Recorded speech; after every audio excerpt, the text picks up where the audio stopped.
Et j'avais à cœur aujourd'hui de parler juste un peu de Noël dans notre série « Il était, nous sommes et il sera ». On sait qu'on rentre dans le temps de Noël, on décore. À la clinique, les médecins sont down, fait qu'ils ont décidé de décorer leurs portes en Noël pour se remonter le moral. Pourquoi? Parce que Noël, ça fait du bien. Puis on a la grâce de savoir pourquoi ça fait du bien. Parce qu'on connaît le message qui est en arrière de Noël. Amen. Fait qu'aujourd'hui, dans « Il était, nous sommes et il sera », j'avais quelque chose de particulier à apporter. Parce que vous savez que ce qu'on a voulu faire ressortir le plus dans cette série-là, c'est le « nous sommes ». Plus que n'importe quoi, on voulait vraiment le « nous sommes ». Pourquoi? Parce qu'on a tellement besoin, les chrétiens, d'être conscients qu'on ne pratique pas une religion. On ne pratique pas une religion. Être chrétien, c'est nous sommes. Tu deviens chrétien. Et ce n'est pas une œuvre que toi tu fais. C'est Dieu qui a fait en toi. C'est un miracle, être chrétien. C'est une nouvelle nature, on devient une nouvelle personne, on pense plus pareil, on marche plus pareil, on voit plus pareil, on n'entend plus pareil. Tout change. Et c'est l'œuvre du Saint-Esprit en nous. C'est pour ça que le « nous sommes » est tellement important, parce qu'on retombe tellement facilement dans nos vieilles pantoufles. Avez-vous remarqué? C'est facile de retomber dans nos vieilles pantoufles, dans nos vieux tourments, dans nos dépendances, dans nos difficultés, dans notre désespoir aussi. Hein? Il arrive des choses dans notre vie, puis il n'y a plus d'espoir soudainement, alors qu'on est quand même sauvé. On a quand même l'éternité. On est quand même héritier de l'univers et du royaume des cieux. Hein? Mais on oublie trop qui on est vraiment. Et c'est pour ça qu'on avait à cœur de vraiment mettre un accent dans cette série-là sur qui nous sommes. Et la meilleure façon qu'on a pu le faire, c'est en étudiant les noms de Dieu. Pourquoi? Parce que nous sommes enfants de Dieu. On est devenus enfants de Dieu, comme ça dit dans Jean. Tous ceux qui reçoivent Jésus deviennent enfants de Dieu. Et donc, on devient fait ou transformé, ou on devient de plus en plus à l'image de notre papa. Hein, c'est normal. Amen. Fait qu'on a passé à travers un paquet de noms de Dieu. Il y avait Roi, Rapha, Tzidkenu, Jireh, Shalom, El Olam, Nissé, El Deot, Yeshua, Mekodishkem. Tu l'as-tu à ce slide-là? Héloïse? Ah, on l'a. OK. On va passer tout de suite à l'autre. Pourquoi? Parce que l'autre, elle nous dit vraiment qui nous sommes. C'est ce qu'on a vu dans la dernière semaine. Hein? Nous sommes celui qui, à la place de Christ, peut voir dans le cœur humain des gens qui nous entourent. Nous sommes un outil de guérison, okay? Principalement de l'âme, mais aussi on prie pour les malades, pour des maladies physiques, et on devient un intermédiaire pour les guérisons physiques à ce moment-là.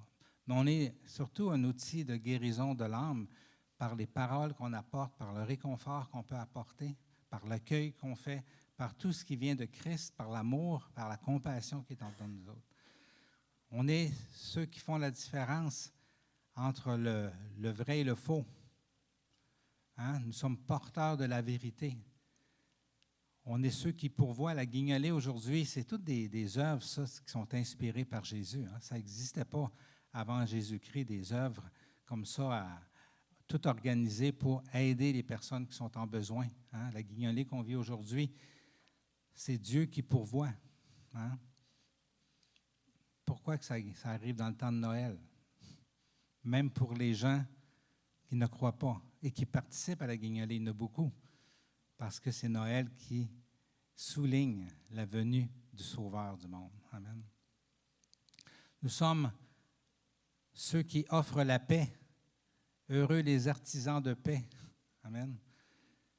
Nous sommes les représentants de l'éternité, parce que notre vie est éternelle et dans notre langage, ça se voit qu'on est éternel. Nous sommes cette bannière de Christ, l'image du Dieu invisible sur la terre. On est porteur de sagesse, de la sagesse de Dieu. On est ceux qui apportent le salut aux gens. On n'est pas ceux qui sauvent, mais on apporte le message du salut aux personnes. Et Dieu utilise nos paroles pour venir sauver des gens. Et Michael nous parlait de Dieu qui sanctifie. Hein? Nous sommes en transformation et nous sommes un outil d'interpellation aussi pour les gens autour de nous pour ce qui est pur et ce qui ne l'est pas. Amen. Donc, on est tout ça. Et dans ce mois de Noël, j'avais à cœur de nous emmener encore plus loin dans qui nous sommes. Êtes-vous prêts? Nous sommes le nom au-dessus de tout nom. Aïe! Dur à croire, hein? Non, je pense que le nom au-dessus de tout nom, c'est peut-être pas Luc Chaussé. À moins que vous me disiez que c'est Luc Chaussé. Non? OK. Non. Tout le monde est d'accord que ce n'est pas Luc Chaussé. C'est bon. La tête ne m'enflera pas un matin. On sait que c'est Jésus. Mais ce qu'on va découvrir aujourd'hui, c'est que nous portons en nous, sur nous, le nom au-dessus de tout nom. Et ça, c'est grand. C'est grand. Et j'avais vraiment à cœur d'apporter ce nom-là de Dieu et de nous faire rendre compte qui nous sommes vraiment en Christ. On a besoin de découvrir ça. Jésus, le nom au-dessus de tout nom. Ça veut-tu dire qu'il est le nom au-dessus de Yahweh, Rapha, Yahweh, tous ces noms-là? En fait, c'est lui qui est tout ça. Fait que, il ne peut pas être au-dessus de ça, mais son nom inclut tous ces noms-là. Ça les comporte tout au complet. Et Dieu lui a donné le nom au-dessus de tout nom. C'est ce que j'avais à cœur qu'on explore ce matin, pour une raison, pour se rendre compte qui nous sommes. OK?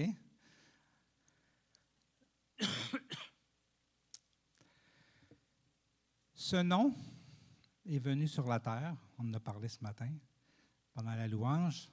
Il est venu naître, il a décidé de se faire homme, il est venu naître dans une étable, il a grandi, il est mort pour nous, il est ressuscité.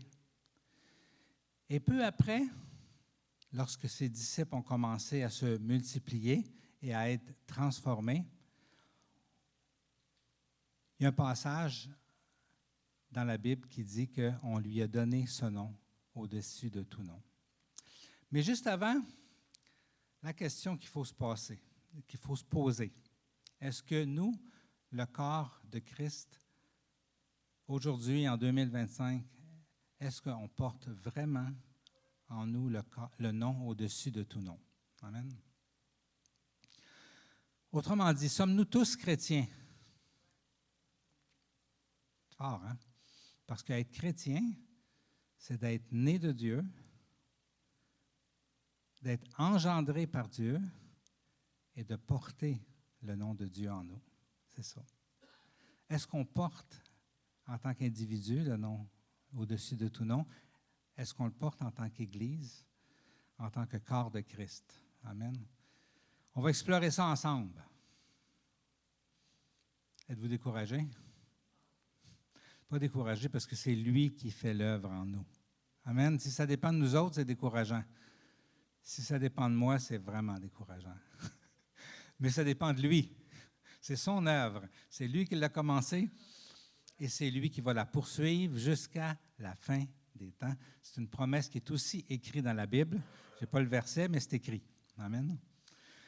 L'onction qui était sur Jésus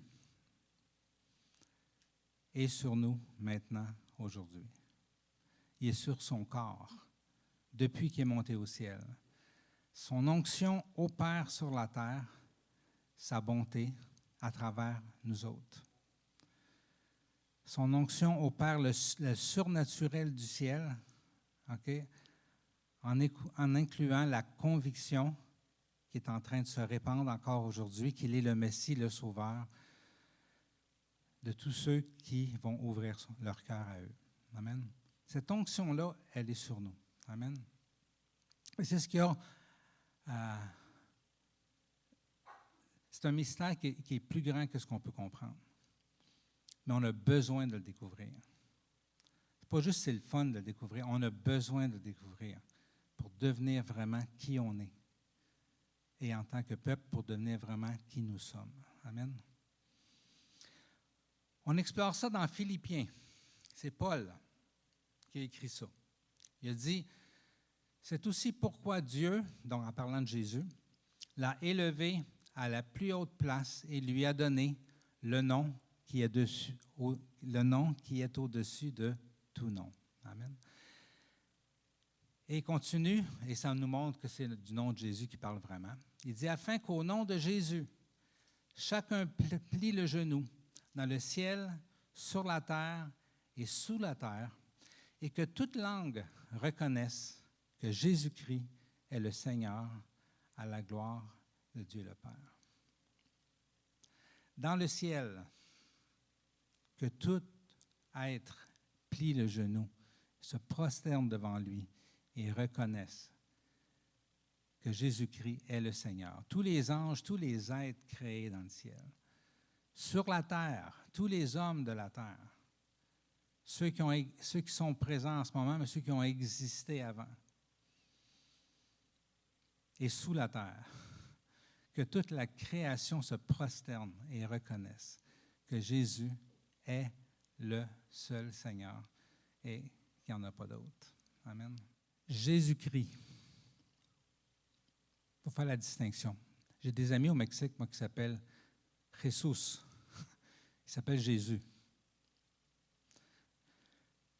Je ne leur ai jamais dit que leur nom est au-dessus de tout nom. Pas plus que Luc. On parle ici de Jésus-Christ, le oint.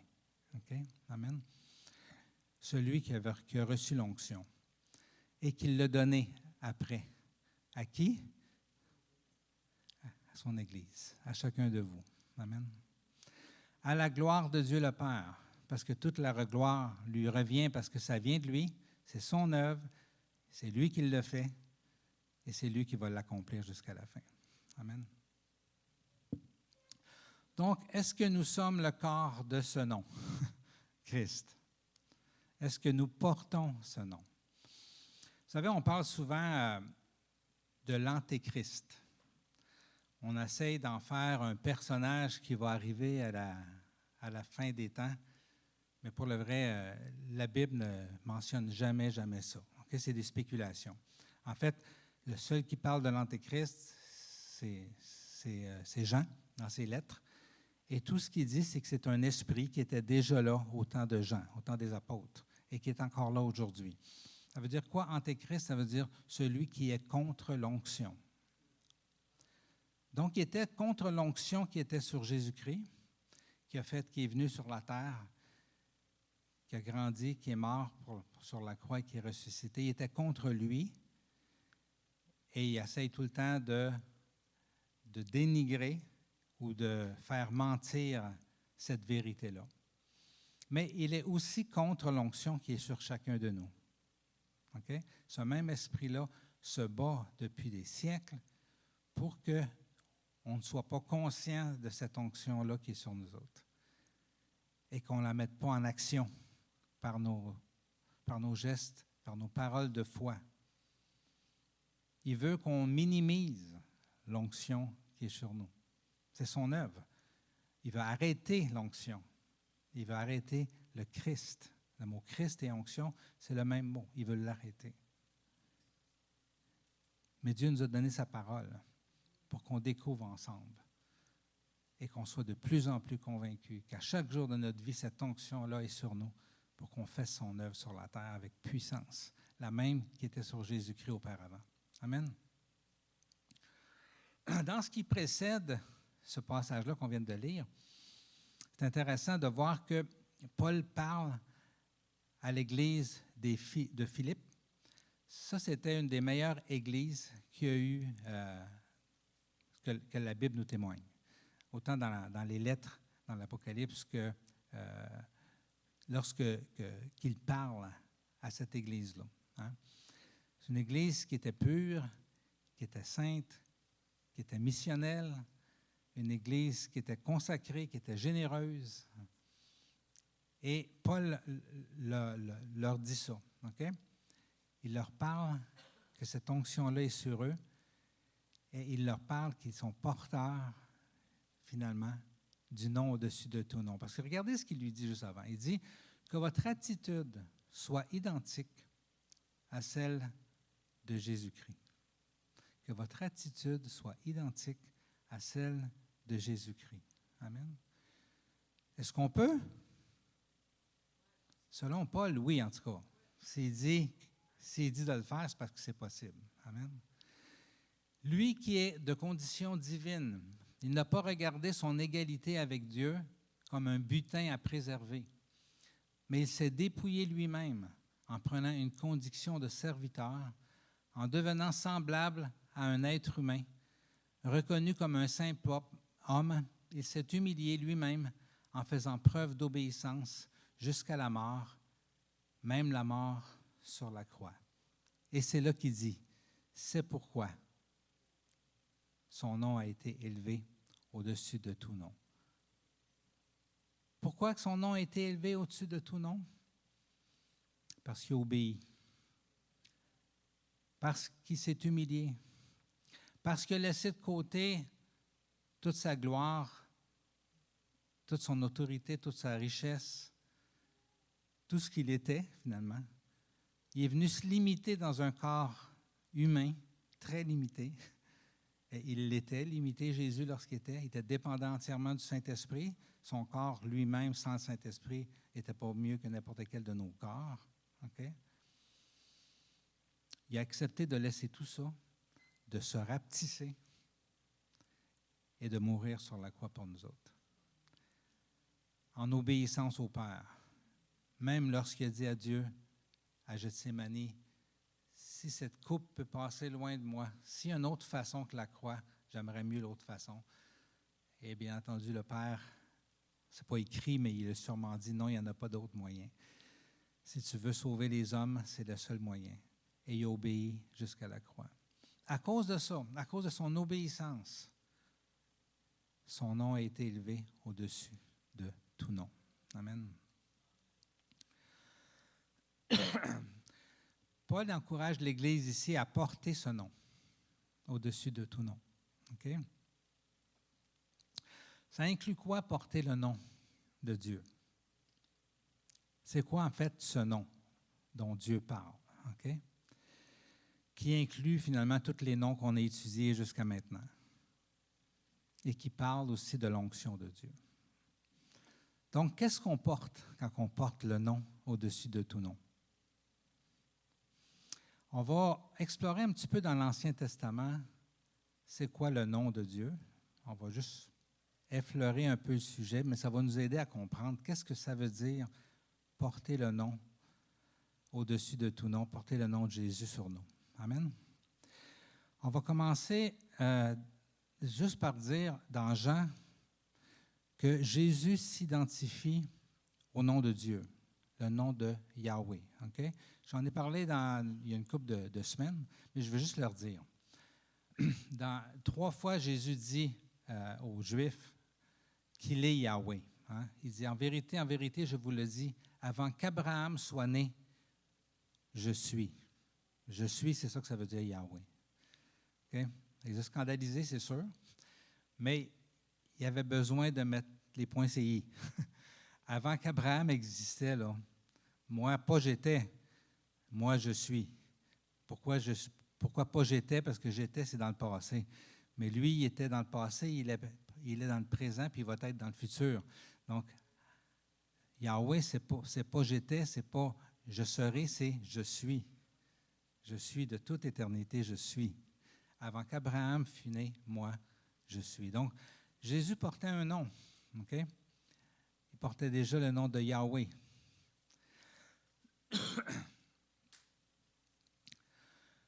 Donc, dans les psaumes, comme le psaume 8, 2 fois ça dit « Éternel, notre Seigneur, que ton nom est magnifique sur toute la terre. Ta majesté domine le ciel. » Amen. C'est ce nom-là qu'on porte, le nom de Yahweh. C'est ce qu'on a vu dans toutes les semaines précédentes. Okay? Ton nom est magnifique sur toute la terre.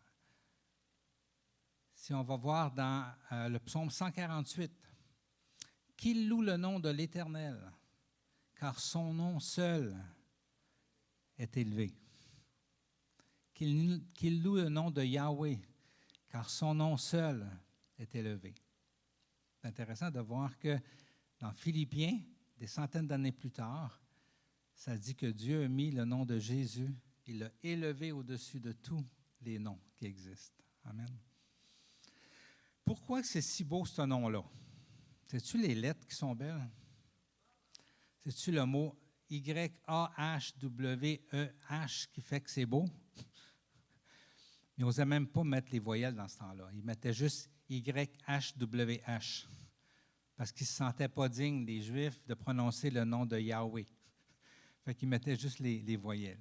Hein? Mais c'est-tu parce que les voyelles étaient belles? Jésus est un nom puissant, beau. C'est-tu parce que les lettres J-E-S-U-S, c'est des lettres qui vont bien ensemble et que ça fait beau? Hein, c'est beaucoup plus que ça. C'est ça que j'avais le goût qu'on remarche ensemble ce matin.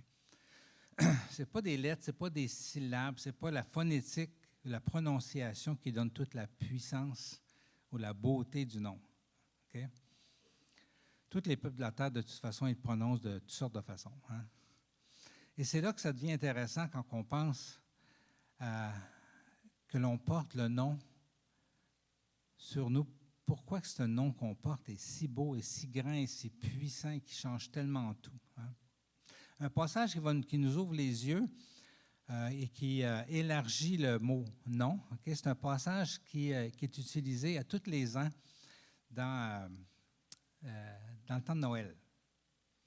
Ça dit, dans Ésaïe, « En effet, un enfant nous est né, un fils nous a été donné, et la souveraineté reposera sur son épaule. On l'appellera merveilleux conseiller, Dieu puissant, Père éternel, Prince de la paix. » Amen. Jésus était loin de porter juste le nom de Jésus, on ne le mentionne même pas ici. Il portait plein de noms. Merveilleux conseiller, Dieu puissant, Père éternel, Prince de la paix. Tous ces noms-là, Jésus, étaient contenus dans le nom de Jésus. Amen. Ça vous est déjà arrivé de faire changer votre nom? Quand vous étiez jeune, on dit en québécois, vous faire crier des noms. Souvent, c'est négatif. Hein? On nous disait des affaires pour mettre des étiquettes sur nous autres. Hein? Des étiquettes qui nous dépréciaient souvent. Hein? Des fois, ça peut être positif aussi. On peut dire le sage du village, ou lui, c'est l'intellectuel dans la famille, ou lui, c'est le débrouillard parmi mes enfants. Lui, c'est le nerd. C'est l'allumé. Hein? Il y a toutes sortes de noms qu'on nous donne. Pourquoi? Parce qu'on veut faire ressortir une caractéristique de qui on est. Des fois négative, souvent de qui on n'est pas, mais on veut nous faire du mal. Ou positive, pour faire rehausser des caractéristiques qu'on a. Amen. Donc, un nom, c'est beaucoup plus que des lettres. Hein? Et en faisant des recherches, on découvre que ce que signifie là, c'est-à-dire le nom de l'Éternel ou le nom de Jésus. Par exemple, à travers Malachie, hein, ça dit, là c'est Dieu qui parle, il parle de son propre nom. Il dit, « Oui, mon nom est grand parmi les nations, dit l'Éternel, le Maître de l'univers. Qu'est-ce qu'il veut dire par là quand Dieu dit « Mon nom est grand » hein? Le mot qui est utilisé en hébreu, c'est Shem. Pourquoi il dit « Mon nom, mon Shem est grand parmi les nations ». Qu'est-ce qu'il veut dire? Si on regarde la définition du mot « nom », le mot « Shem », ça parle de nom, oui, mais ça parle aussi d'honneur, ça parle d'autorité, ça parle d'une renommée, ça parle d'un caractère, ça parle d'une célébrité. Le mot « nom » veut tout dire ça. Hein, c'est intéressant. Donc, dans Ésaïe, quand ça dit « Rappelez combien son nom est grand », okay, dans Ésaïe 12, 4, en parlant de Dieu, rappelez combien son nom est grand, bien, on parle de son identité, on parle de sa nature, on parle de son caractère, on parle de sa réputation, on parle de sa puissance, de son autorité, de ses œuvres. Hein, rappelez combien son nom est grand, toutes les œuvres qu'il a faites, qu'il a ouvert la mer Rouge, qu'il a donné la manne, tout ce qu'il a fait pour nous, toutes les délivrances qu'il a envoyées, ça c'est tout inclus dans le mot « nom ». Le mot « nom », qu'est-ce qu'il veut dire? C'est l'essence même de qui il est, mais aussi c'est la mémoire de tout ce qu'il a fait. C'est tout ça que ça veut dire le mot « nom ». Donc ce grand nom, par amour pour nous et par compassion pour nous, il a laissé toute sa gloire de côté, sa réputation qu'il avait dans le ciel, sa toute-puissance qu'il avait, son éternité, sa nature infinie, insaisissable, sans aucune limite. Il a tout laissé ça pour venir vivre une vie d'homme méprisé, rejeté, et jusqu'à un homme qui a été finalement envoyé, comme ça dit dans les prophéties, à la boucherie pour être tué, okay, et éliminé. Ce nom-là a tout fait ça pour nous. Amen.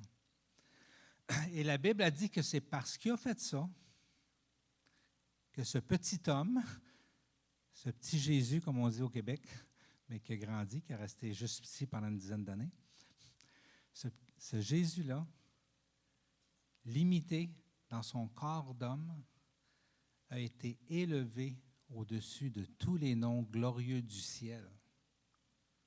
C'est fort.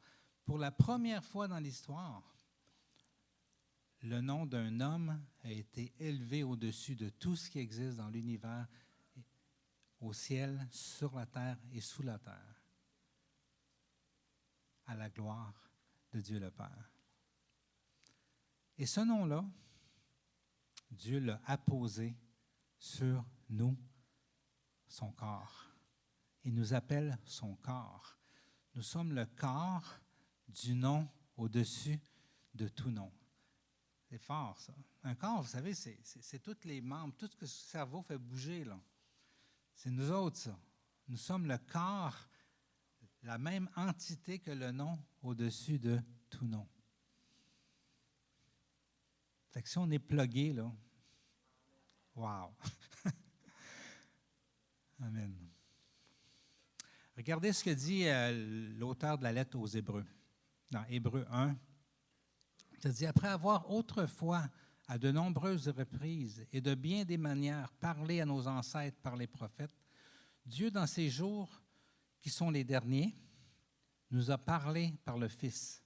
Il l'a établi héritier de toutes choses et c'est par lui aussi qu'il a créé l'univers. Le Fils est le reflet de sa gloire et l'expression de sa personne.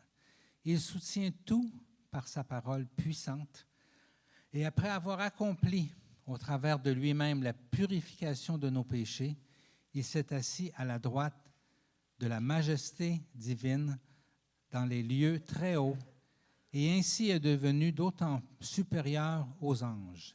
Le Fils est le reflet de la gloire et l'expression de sa personne. Et Dieu l'a mis plus grand, il l'a mis au-dessus des anges. Et ça dit qu'il a il a hérité d'un nom bien plus remarquable encore que le leur, que tous les êtres créés. En effet, auquel des anges Dieu a-t-il déjà dit, là, je vous mets le contexte, là. Il est en train, l'auteur ici aux Hébreux, de dire, expliquer à quel point Jésus est plus grand que tout. Et pendant tout ce passage-là, il parle qu'il est plus grand que Moïse, qu'il est plus grand qu'Abraham, qu'il est même plus grand que les anges. OK? Et là, il dit ça. Il dit, en effet, auquel des anges Dieu a-t-il déjà dit, tu es mon fils, je t'ai engendré aujourd'hui. À qui d'autre qu'à Jésus, Dieu a déjà dit ça? Tu es mon fils et je t'ai engendré aujourd'hui. À chacun de vous. À chacun de vous, Dieu a dit, tu es mon fils, tu es ma fille, je t'ai engendré aujourd'hui. La journée de votre nouvelle naissance, quand vous êtes nés de l'Esprit, vous êtes devenus fils et filles de Dieu.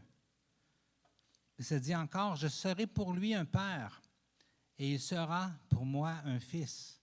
À qui d'autre qu'à Jésus, Dieu a dit ça? À chacun de vous aussi. Amen. L'auteur aux Hébreux est en train d'expliquer le nom au-dessus de tout nom, au-dessus des anges. Et il dit, à quel ange Dieu a déjà dit ça? À aucun. Mais par contre, après Jésus-Christ, Dieu l'a dit à vous. Tu es mon fils, tu es ma fille, je t'ai engendré aujourd'hui. Je serai pour lui un père et il sera pour moi un fils. C'est fort quand on réalise ça. Amen. Et ça dit, par contre, lorsqu'il introduit le premier-né dans le monde, okay, il dit que tous les anges de Dieu se prosternent devant lui. Le premier-né. Pourquoi le premier-né? C'est qui les autres nés? C'est vous, les autres nés. Jésus a été le premier-né des hommes nés de nouveau. Et les autres, c'est chacun de nous. C'est chacun de vous. C'est ça le nom qu'on porte. C'est fort. Amen. Un peu plus loin dans la lettre, OK? C'est tellement clair. Regardez ce que ça dit. En effet, celui pour qui et par qui toute chose existe voulait conduire à la gloire beaucoup de fils. Il lui convenait donc de qualifier parfaitement par des souffrances l'auteur de leur salut. De fait, celui qui procure la sainteté et ceux qui en bénéficient ont tous une seule et même origine. Wow! C'est tellement plus qu'on réalise à chaque jour de notre vie quand on se lève le matin. Il dit, c'est pourquoi il n'a pas honte de les appeler ses frères. Amen.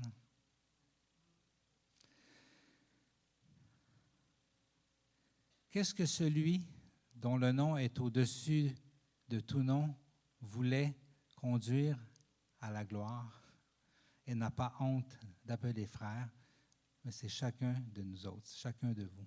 Amen. Et Dieu veut qu'on sache que notre vie chrétienne soit inspirée par le fait que nous sommes le corps de Christ, le corps de celui dont le nom est élevé au-dessus de tout nom. Et qu'on a une grande mission sur la terre, tellement plus grande qu'on le réalise. Et qu'on a tout ce qu'il faut si on dit oui à Dieu. Dieu l'a élevé par son obéissance. Et il veut nous élever aussi dans notre obéissance. Amen. Paul le savait, hein, et tout son zèle, quand Paul servait Dieu, venait du fait qu'il savait qui il était en Christ. Amen. Et c'est ça qu'il veut, quand il écrit ses lettres, que les chrétiens réalisent. Et quand il nous écrit aujourd'hui, il veut qu'on réalise tout ça. Amen. Et l'ennemi, il ne veut pas ça, lui. L'ennemi, il fait le contraire. Lui, il veut qu'on ne le sache pas. Il veut nous faire croire qu'on pratique juste une religion, comme le monde pense. Ça, c'est le rôle de l'ennemi. Mais Dieu, par sa parole, il veut nous convaincre qui on est vraiment. Amen. Dans Éphésiens, Paul, il dit, « Je demande que le Dieu de notre Seigneur Jésus-Christ, le Père qui possède la gloire vous donne par son esprit sagesse et révélation pour que vous le connaissiez. Amen. Il dit qu'il illumine ainsi votre intelligence, afin que vous compreniez en quoi consiste l'espérance à laquelle vous avez été appelés. Quelle est la glorieuse richesse de l'héritage que Dieu vous fera partager avec les membres du peuple saint. C'est le fun, on n'est pas tout seul à partager cette onction-là. On la partage entre nous. On est une famille. On a cette grâce-là d'être une famille ensemble. Et quelle est l'extraordinaire grandeur de la puissance qu'il met en œuvre en notre faveur, à nous qui plaçons notre confiance en lui. Amen. Cette puissance, en effet, il l'a déployée dans toute sa force en la faisant agir en Christ. Lorsqu'il l'a ressuscité, il l'a fait siéger à sa droite dans le monde céleste. Amen. Il dit, le Christ est placé bien au-dessus de toute autorité, de toute puissance, de toute domination et de toute souveraineté, au-dessus de tout nom qui puisse être cité, non seulement dans le monde présent, mais aussi dans le monde à venir. Dieu a tout placé sous ses pieds, et Christ, qui domine toutes choses, il l'a donné pour chef à l'Église, qui est son corps. Lui qui habite la plénitude du Dieu, qui remplit tout et en tous. Amen. Wow. Paul prie Dieu que les chrétiens se rendent compte qui ils sont vraiment. Parce que toute leur vie va changer.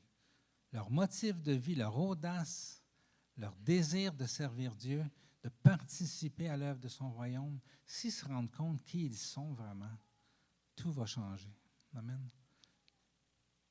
Ça, c'est le cœur, non seulement de Paul, mais c'est bien entendu le cœur de Dieu aussi. Amen. Donc, le nom que nous portons, c'est quoi? Bien, c'est notre nouvelle identité qui grandit en nous. C'est notre nouvelle nature. Hein? Je reprends les mêmes caractéristiques que je vous ai montrées qu'il y avait dans le mot « nom » tantôt. Ça, c'est nous, ça. Donc, c'est notre nouvelle identité qui grandit en nous. C'est notre nouvelle nature qui a une bonne saveur tout autour de nous. C'est le caractère qui s'installe en nous et qui fait du bien autour. C'est la réputation qu'on donne à Christ par qui nous devenons. C'est sa puissance qui agit en nous pour améliorer ce monde. C'est l'autorité que nous portons, la vérité qui émane de nous. Ce sont les œuvres que nous pratiquons par compassion. En fait, c'est l'essence même de ce que nous devenons et de ce que nous faisons en lui, par lui et pour lui. Amen. Je vais inviter les musiciens pour le dernier chant. Il était ce nom, il était Jésus le nom au-dessus de tout nom lorsque il est venu sur terre et que Paul a dit qu'il a élevé son nom. Donc, il est venu sur la terre dans ses limites humaines. Il a été élevé au-dessus de tout nom par son obéissance et ce qu'il a fait pour nous. Et il nous a remis à nous son nom afin que nous le portions et que par son nom, on transforme le monde. Ça, c'est notre mission, transformer le monde. Et Dieu continue son œuvre et elle ne s'arrêtera pas tant qu'il y a des chrétiens qui sont vraiment prêts à porter son nom. Tant qu'il y a des chrétiens qui sont prêts à porter son nom, l'œuvre de Dieu va continuer sur la terre et elle ne s'arrêtera pas. Amen. Donc, on est tous ça en tant que corps. On n'est pas seul. On est les uns les autres. Donc, mon invitation ce matin, alignons nos vies de tous les jours, alignons nos vies avec ce que nous sommes. Et ça va être wow, pour le vrai. Son fardeau est léger. Et si vous avez senti une pesanteur ce matin, ça ne vient pas de lui. Ça vient de l'autre. Parce que son fardeau est léger, il nous l'a promis. Amen. Et je vais vous laisser avec ce passage-là qui nous montre que son fardeau est léger. Amen. C'est un passage qui suit le passage de Philippiens où ça dit que son nom a été élevé au-dessus de tout nom. Regardez ce que ça dit. Ainsi, mes bien-aimés, vous qui avez toujours obéi, non seulement quand j'étais présent, mais bien plus encore maintenant que je suis absent, mettez en œuvre votre salut avec crainte et profond respect. Il dit, en effet, c'est Dieu, c'est pas nous, c'est Dieu qui produit en vous le vouloir et le faire pour son projet bienveillant. Amen. Nous, ce qu'il nous demande, c'est d'être conscient de qui on est. Et si on est conscient de qui on est, qu'on s'enligne avec qui on est, Dieu va produire en nous le vouloir et le faire. Amen.